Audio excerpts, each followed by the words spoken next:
My name is Eric Mulvihill. I'm honored to be next to my brother Phil. First, I'd like to, if I'm allowed to do this, I'd like to offer a round of applause for the gentlemen that have volunteered to help serve us today, and also absolutely beautiful voice of the pianist. Thank you so much.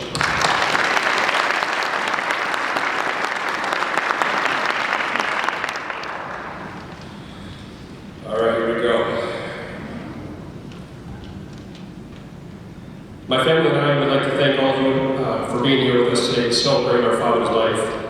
We appreciate every story that all of you have shared with us and the amazing support all of you have given to our mother. Rebecca and Melanie, thank you for having our families back. You two are the best. We love you. I promise I won't cry. All right, I'm honored to be up here with my brother to speak about our father's life. I was thinking last night, what is the hardest thing I have ever had to face in 42 years of my life, and trying to describe our dad's life in under 5 minutes without saying a 4-letter word, with my brother takes the cake. All right, here we go. Mark Francis Mulvihill was born September 25th, 1948, to Grace and Ralph Mulvihill, youngest sibling of 7 children, and there were days you could tell he was the baby in the family, right? Shh, don't tell him I said that. Mark is preceded in death by his brothers, Don, Bernie, and Jim. Rest in peace, you three. Take care of your baby brother. We all miss you. And your laughs and jokes are on the dinner table. By the way, Dad, give Jim another sandwich from his boys. Mark is survived by Connie, Ronnie, and Mary Lou.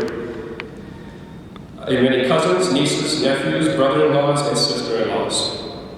Dad was a graduate of Humboldt High School in 1967, lettering in wrestling and football, and went on to the Hall of Fame in wrestling. He enlisted in the United States Marine Corps and served 2 tours in Vietnam. Dad had seen a lot of combat action in those 2 tours that he never talked really about to us. And after it was all said and done, our father was a war hero and received 2 Purple Hearts and a Bronze Star with V for Valor, and many other rewards. To all the veterans in this congregation that worked or served with our dad, thank you for your service, and thank you for being here today with us, and to be with your friend and have his back. When Dad came home from Vietnam, he was working as a bank security guard and worked with our Uncle Butch Wood. Butch told my dad that he had a niece that was recently single, and she badly needed to get out of the house. Butch showed her dad a picture of my mom. According to my father, his words, she looked like an 8th grader with a round baby face. Realizing that Butch may have had another picture in his wallet, and he probably was hoping that was the case. Dad accepted the invitation when Dad went to Bev and Don's, which was our aunt and uncle, to pick up Mom. She came outside to greet Dad. He thought he saw an angel. That was his words. And from that day on, he met the love of his life, Debbie Stark. Mark married Debbie on November 14, 1970, had 3 children, Eric, Philip, Philbo, and Diane Uggies, and moved to Cottage Grove. Uggies, if my dad would have been smarter, we could have had Uggs and that would have been our family. Imagine that, Uggs. We would all be married. And all you kids.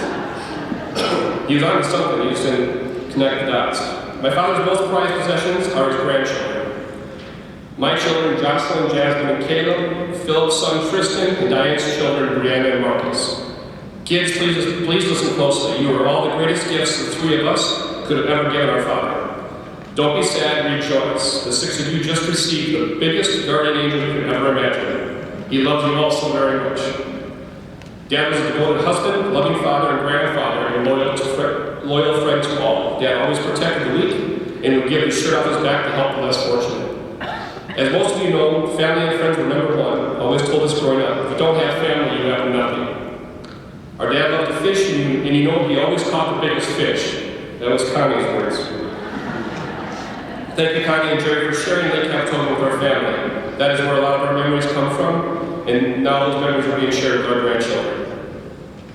Dad loved the casino, take car rides with my mom to find new restaurants all over the state. Dad loved to travel, especially to Redwood with my mother during the fall.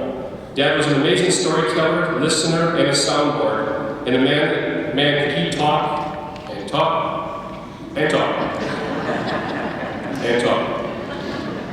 Yeah, and talk. The greatest gift my father ever gave to me, the greatest gift my father gave to me, this is a true story. Almost every day of my life. When I meet a stranger, they always ask me if I was ever in the military because of my mannerisms. I stop every time with a smile and look at them and say, no sir, I never was in the military, but I was raised by a Marine. Thanks, Dad. Love you and see you soon, but not too soon. I have your family to protect.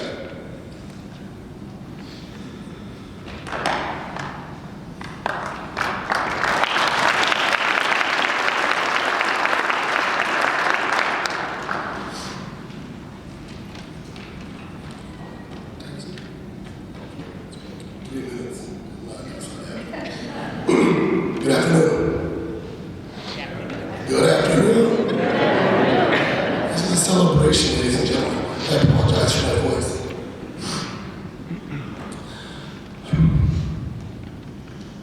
I'd like to share some stories about our father, that were shared by my family and friends over the past week. Quote, your dad saved my life in Vietnam, as he did for many men. I remember crawling to the jungle on our hands and knees as we were taking enemy fire. Your dad shouted, freeze! As I did, I saw just inches from my hand a tripwire connected to a grenade. I looked back at your father and said, not exact words, you saved my butt. Your father looked at me and he said, it wasn't your butt I was saving.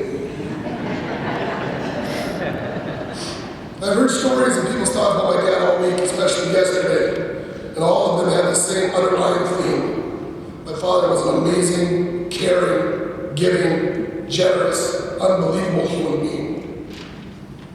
And you know what? They were right. He is and was. With that said,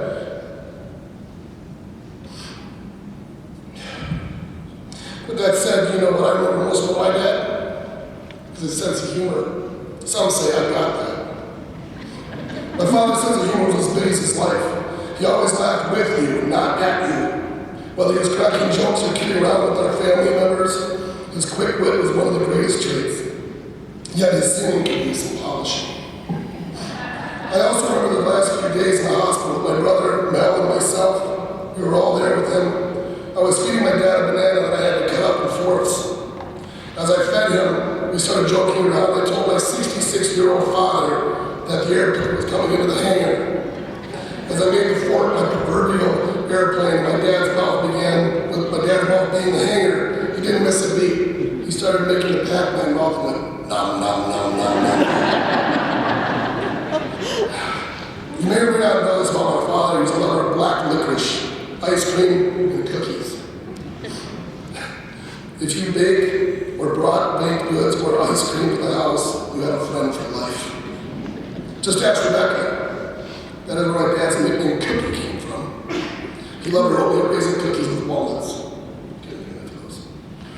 The last week of his life, I went to see my dad in the hospital. He was laying in his bed. I bought him some cherry licorice, and as I opened it, I gave it to him. He proceeded to offer everybody in the room a piece. As he came down to his last 6 pieces, he proceeded to put all of them in his mouth.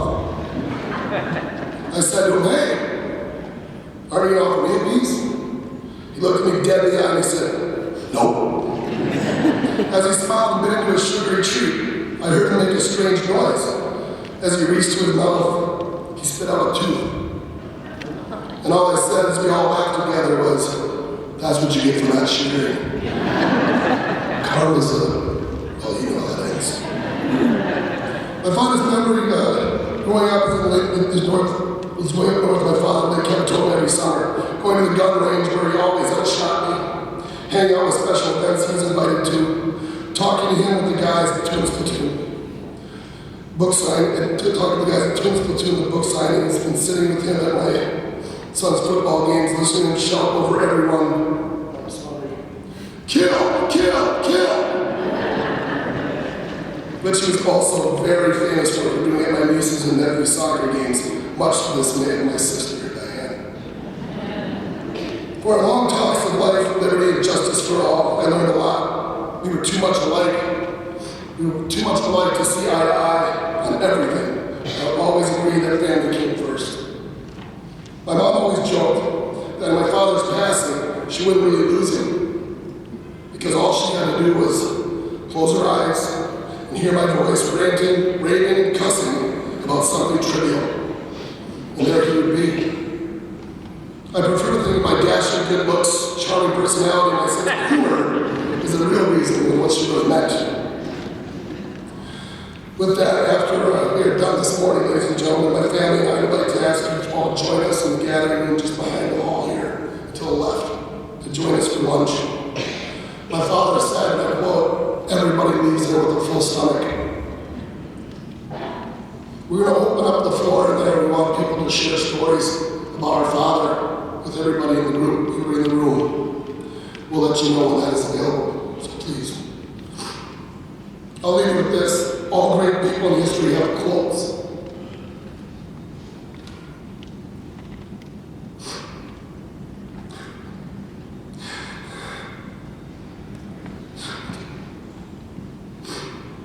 Quote, "Don't speed on 70th Street. The cops are out looking for speeders. Drive safe. I love you. Mulvihill." I love you too, Dad. I miss you.